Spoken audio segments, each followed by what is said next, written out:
Friends, आज हम बात करेंगे सुज़लोन एनर्जी के बारे में। और जैसा कि आप लोग देख ही पा रहे हो दोस्तों कि सुज़लोन एनर्जी में आज के दिन हमें एक अपर सर्किट लगता हुआ दिखलाई दिया है। तो इस अपर सर्किट लगने के पीछे आखिर वजह क्या है? ऐसा क्या हो गया अचानक से कि जो स्टॉक हमें गिरता हुआ दिखलाई दे रहा था उसमें हमें आज के दिन एक अपर सर्किट लगता हुआ दिखलाई दिया। तो इन चीजों को हम लोग जानेंगे इस वीडियो में। और साथ ही साथ दोस्तों, सुज़लोन एनर्जी का शॉर्ट टर्म में क्या टारगेट निकल कर आ रहा है, अभी फिलहाल इसमें हमें इन्वेस्ट करके रखना सही होगा या नहीं, इसे भी हम लोग डिस्कस करेंगे इस वीडियो में। और जो जो अपडेट्स है सुज़लोन एनर्जी को लेकर, उन सारे अपडेट्स को मैं कवर करूंगा इस वीडियो में। तो वीडियो को स्किप ना कर पूरा देखो ताकि आप चीजों को सही से समझ पाओ और अपनी एक खुद की इन्वेस्टमेंट डिसीजन ले पाओ। लेकिन दोस्तों, मेरी आपसे एक ही रिक्वेस्ट रहेगी कि चैनल को सब्सक्राइब और वीडियो को जरूर से लाइक कर देना ताकि आपको इस तरह की अपडेट्स रेगुलर बेसिस पर मिलती रहे। तो चलिए फ्रेंड्स, वीडियो को स्टार्ट करते हैं। तो सबसे पहले अगर इसके आज के कारोबार पर नजर डालें तो स्टॉक जो है ओपन हुआ 9 रुपए 80 पैसे में, हाई बनाया इसने 10 रुपया 15 पैसे का और लो बनाया इसने 9 रुपया 80 पैसे का। और अभी फिलहाल इसका आप करंट प्राइस देख ही पा रहे हो दोस्तों, ये 10 रुपया 15 पैसे में ट्रेड कर रहा है। और साथ ही साथ इसमें हमें एक सर्किट भी लगता हुआ दिखलाई दिया है। और वहीं अगर पिछले 5 दिनों के परफॉर्मेंस को देखेंगे दोस्तों, तो पिछले 5 दिनों से इस स्टॉक में हमें लगातार गिरावट देखने को मिली है। पिछले 5 दिनों में 10 रुपया 90 पैसे तक ये गया था, उसके बाद से इसमें हमें गिरावट देखने को मिली और करीब करीब 10 रुपया 90 पैसे से गिर कर ये क्लोज टू 13-14% का इसमें हमें एक गिरावट देखने को मिली। स्टॉक 13-14% तक हमें टूटता हुआ दिखलाई दिया। और फिर आज के दिन आप देख लो दोस्तों, इसमें हमें सर्किट भी लगता हुआ दिखलाई दिया। तो आज इस वीडियो के माध्यम से हम लोग जानेंगे कि इस स्टॉक में अभी फिलहाल इन्वेस्ट करके रखना सही होगा या नहीं, या फिर अभी हमें वेट करना सही होगा। और जिन लोगों ने ऑलरेडी खरीद कर रखा हुआ है उन्हें क्या इस लेवल पर प्रॉफिट बुक कर लेना सही होगा या नहीं, तो उन सारी चीजों को हम लोग जानेंगे इस वीडियो में। अब सबसे पहले दोस्तों चलते हैं एनएससी के वेबसाइट पर। और यहाँ पर आप क्लियरली देख पा रहे हो कि जो टोटल वॉल्यूम आज के दिन ट्रेड हुई है वो है 5,79,07,564 की, जिसमें से जो टोटल क्वांटिटी जो डिलीवरी बेसिस में उठा ली गई है वो है 1,61,05,00,500 की। और जो डिलीवरी परसेंटेज निकल कर आ रहा है वो हमें दिखलाई दे रहा है 27.82% की। दैट मींस क्लोज टू 28% की हमें एक डिलीवरी परसेंटेज दिखलाई दे रही है। तो डिलीवरी परसेंट हम लोग कह सकते हैं कि एवरेज है। इन्वेस्टर्स का रुझान अभी भी स्टॉक में है, क्योंकि अगर आप इस बॉक्स को देखोगे दोस्तों, कुछ समय पहले यहाँ पर हमें सेलिंग प्रेशर दिखलाई देता था, लेकिन अभी देख लो दोस्तों, इसमें हमें बाइंग प्रेशर बनते हुए दिखलाई दे रहा है। और 10 रुपया 15 पैसे पर क्लोज टू 53,68,906 क्वांटिटी जो है वो अभी भी बाइंग के लिए पड़ा हुआ है। सर्किट लगने के वजह से ये सारे जो ऑर्डर्स आप देख पा रहे हैं वो एग्जीक्यूट नहीं हो पाई है, क्योंकि स्टॉक ने ऑलरेडी अपना एक सर्किट लगा दिया है। तो ये जो बॉक्स आप देख रहे हो दोस्तों, यहाँ पर जो बाइंग ऑर्डर देख पा रहे हो, तो इससे हमें साफ साफ समझ में आ रहा है कि इन्वेस्टर्स अभी काफी ज्यादा इंटरेस्टेड है इस स्टॉक पर। और ये स्टॉक में अभी इन्वेस्टर्स आए जा रहे हैं, क्योंकि अगर आप इसके वॉल्यूम को देखोगे दोस्तों, तो एक महीने पहले इसका वॉल्यूम 12 करोड़ हुआ करता था, एक वीक पहले 10 करोड़ का था वॉल्यूम। कल के दिन इसके वॉल्यूम में हमें एक बहुत ही अच्छी खासी तेजी बनते हुए दिखलाई दी, 15 करोड़ की वॉल्यूम हमें बनता हुआ दिखलाई दिया। और आज के दिन हमें फिलहाल 9 करोड़ का वॉल्यूम दिखलाई दे रहा है। तो वॉल्यूम में हमें एक अच्छी खासी इजाफा बनते हुए दिखलाई दी है। और वहीं अगर इसके कम्युनिटी सेंटिमेंट्स को अगर आप देखोगे दोस्तों, तो कम्युनिटी सेंटिमेंट्स भी हमें पॉजिटिव दिखलाई दे रही है। 86% लोग चाहते हैं इसे बाई करने के लिए, 8% लोग चाहते हैं इसे सेल करने के लिए, और 6% लोग चाहते हैं इसे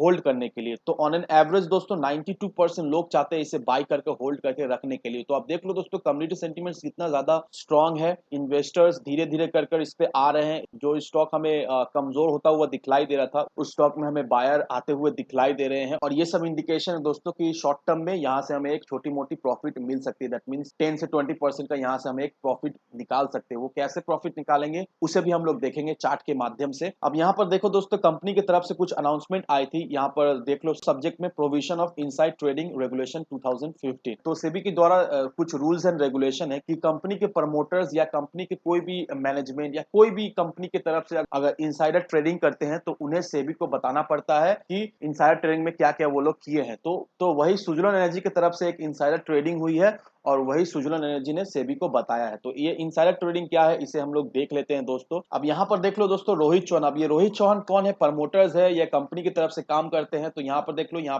पर दिया हुआ है पर्सन। दैट मीन्स एक इंडिविजुअल होल्डर है स्टॉक के। ये कंपनी के प्रमोटर्स भी नहीं है, ना ही कंपनी के मैनेजमेंट में काम करते हैं। इन्होंने 1 फरवरी से 10 फरवरी के अंदर ओपन मार्केट में पहले 80 लाख क्वांटिटी इक्विटी शेयर जो है वो सेल किए, और उसके बाद फिर ओपन मार्केट में 7 लाख इक्विटी शेयर जो है वो बिक्री किए हैं। तो आप देख लो दोस्तों, किस तरह से ओपन मार्केट में इतना ज्यादा क्वांटिटी जो है वो डंप की जा रही है, या तो प्रमोटर्स बोल लो, ऑपरेटर्स बोल लो, किसी को भी बोल लो दोस्तों, इतना ज्यादा क्वांटिटी जो है वो ओपन मार्केट में सेल की जा रही है। तो अल्टीमेटली जो 7,80,000 जो शेयर है वो किसको जा रहा है, वो अल्टीमेटली किसे जा रहा है, वो अल्टीमेटली रिटेल इन्वेस्टर्स को जा रहा है। और रिटेल इन्वेस्टर्स क्या होता है दोस्तों, अब यहाँ से अगर शेयर डाउन जाएगा और जिन्होंने हाई लेवल पे खरीद कर रखा है उन्हें अल्टीमेटली लॉस होगा, और मे बी उन्हें कुछ समय तक वेट करना होगा एक प्रॉफिट बनाने के लिए। तो सुजलन एनर्जी मुझे ये चीज सही नहीं लगती है कि प्रमोटर्स बोलो या ऑपरेटर्स बोलो या फिर इंडिविजुअल इन्वेस्टर्स बोलो, जब भी सुजलन एनर्जी में एक तेजी आती है तो ये लोग क्या करते हैं दोस्तों, ये लोग अपना शेयर जो है वो डंप करना शुरू कर देते हैं ओपन मार्केट में। और फंसता कौन है दोस्तों, हम और आप जैसे इन्वेस्टर्स। अब ये तो रही एक पहलू सुजलन एनर्जी का, लेकिन अब दूसरा पहलू पर आए जो कि अच्छी खबर है हम सभी लोगों के लिए। अब यहाँ पर देख लो दोस्तों इस आर्टिकल को कि after a bruising 2021 wind energy supply hope for a better 2022। इसका मतलब यही है दोस्तों कि हम लोग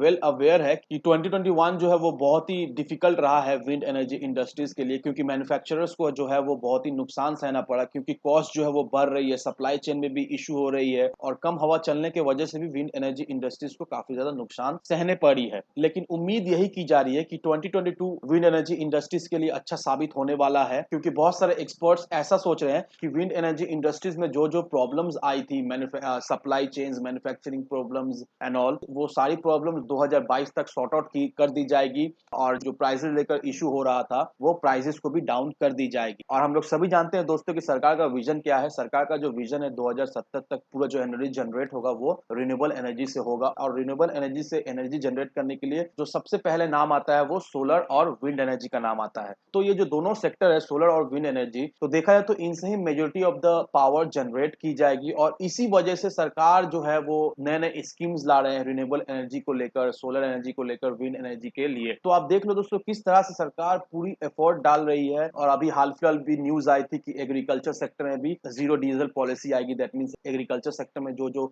इक्विपमेंट मशीनरीज यूज हो रही थी डीजल की, वो सारे रिप्लेस होकर मे बी सोलर या फिर wind, that means renewable energy से वो सब ऑपरेट होगी। तो आप देख लो दोस्तों रोजाना हर एक दिन आपको कोई ना कोई न्यूज, कोई ना कोई अपडेट्स मिल ही जाएगा रिन्यूएबल एनर्जी को लेकर कि सरकार ये कर रही है, सरकार वो कर रही है, सरकार ऐसा सोच रही है। तो आप देख लो दोस्तों किस तरह से सरकार भी पुश कर रही है रिन्यूएबल एनर्जी को लेकर, और रिन्यूएबल एनर्जी के सारे स्टॉक्स में हमें एक अच्छी खासी उछाल भी दिखलाई देगी। अब सुजलन एनर्जी के पास कर्ज बहुत ज्यादा है, अब सुजलन एनर्जी कर्ज माफी करवाने के लिए बेल आउट का एक प्रपोजल दी है, तो ये सारी चीजें कंसर्न की बात है। और आप ये भी कहेंगे कि अदानी है, अंबानी है, ये दोनों तो अब इस फील्ड में आ ही रहे हैं, तो सुजलन एनर्जी का क्या फायदा। तो अब देखिए दोस्तों एक बात समझ लो, अदानी अंबानी नो डाउट ये फील्ड में आ रहे हैं, और देखा जाए तो वो लोग इस फील्ड में आकर गेनर भी हो जाएंगे। लेकिन एक बात का ध्यान रखो दोस्तों, सुजलन एनर्जी आज से नहीं है। अदानी अंबानी अभी आ रहे हैं, अभी इन्वेस्ट कर रहे हैं, लेकिन सुजलन एनर्जी बहुत पहले से इस सेक्टर में है, इस फील्ड में है। तो सुजलन एनर्जी का जो एक्सपर्टीज है ये सारे चीजों को लेकर, तो अदानी अंबानी ये सारे एक्सपर्टीज को जरूर यूटिलाइज करेंगे। तो इस वजह से भी सुजलन एनर्जी को एक अच्छा खासा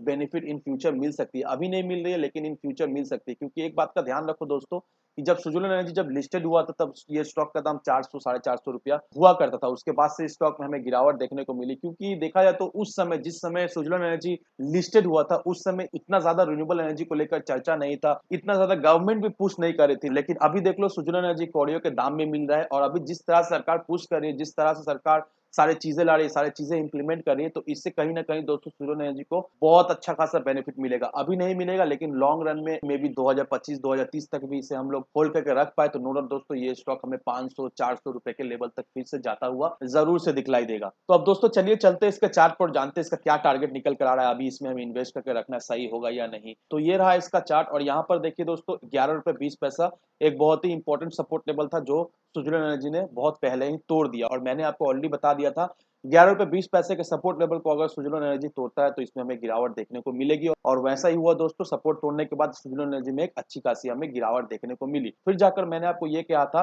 कि जो दूसरा सपोर्ट, जो बहुत ही important support level Suzlon energy का होगा वो 9 रुपए 30 पैसे का होगा। अगर 9 रुपए 30 पैसे का सपोर्ट लेवल को तोड़ता है तो इसमें हमें भारी भरकम गिरावट देखने को मिलेगी। लेकिन यहाँ पर आप क्लियरली देख पा रहे दोस्तों 9 रुपया 30 पैसा का जो सपोर्ट लेवल उसे रेस्पेक्ट कर रहा है, और सुजलन एनर्जी में हमें एक कंफर्मेशन कैंडल मिल गया है कि अब यहाँ से रिन्यूएबल एनर्जी में एक तेजी हमें बनते हुए दिखलाई देगी। तो जो लोग शॉर्ट टर्म इन्वेस्टर है, जो लोग कुछ समय के लिए इन्वेस्ट करना चाहते हैं दोस्तों, उनके लिए ये सलाह होगी कि अभी इस लेवल पे आप इन्वेस्ट करके रख सकते हो और जब ये स्टॉक ₹11 के करीब जाएगा तो आप वहां से अपना एक प्रॉफिट बुक करके निकल सकते हो और फिर वहां से आपको 10-15% का एक शॉर्ट टर्म में एक अच्छा खासा रिटर्न मिल सकता है। लेकिन एक बात का ध्यान रखो दोस्तों, अगर ये स्टॉक ₹11.20 के लेवल को तोड़ता है तो नो डाउट दोस्तों ये स्टॉक हमें 12, साढ़े 12 रुपए, 13 रुपए के लेवल तक जाता हुआ दिखलाई देगा। उसके लिए इसको ₹11.20 का सपोर्ट लेवल को तोड़ना पड़ेगा। तो शॉर्ट टर्म इन्वेस्टर के लिए मैंने आपको टारगेट बता दिया दोस्तों, 11, साढ़े 11 रुपए तक जब भी ये जाए तो इस लेवल से आप खरीद के उस लेवल पर आप प्रॉफिट बुक कर सकते हो, ताकि आप 10-15% का एक छोटा मोटा रिटर्न इसमें से निकाल सकते हो। और जो लोग लॉन्ग टर्म प्लेयर है, जो लोग लॉन्ग टर्म के लिए होल्ड करके रखना चाहते हैं, तो नो डाउट दोस्तों इसे मिनिमम 2025 तक आप होल्ड करके रखो। अगर आप होल्ड करके रखते हो उतना समय के लिए 2025 तक, तो मैं आपको एश्योरेंस देता हूं दोस्तों, आपको कोई भी रिग्रेट नहीं होगा, आप यहाँ से एक अच्छा खासा प्रॉफिट निकाल सकते हो। तो जरूर से आप रिन्यूएबल एनर्जी के स्टॉक्स में आप इन्वेस्ट करके रखें, क्योंकि ये हमारा फ्यूचर है और इस तरह की स्टॉक हमें एक अच्छी खासी रिटर्न जरूर से बना कर दे जाएगी इन फ्यूचर। लेकिन दोस्तों किसी भी स्टॉक्स में इन्वेस्ट करने से पहले अपनी खुद की डिटेल रिसर्च के बिना कहीं पर भी इन्वेस्टमेंट ना करें। वीडियो अगर आपको पसंद आए तो लाइक शेयर सब्सक्राइब जरूर करें। तो चलिए फ्रेंड्स, मिलते हैं हम अगले वीडियो में।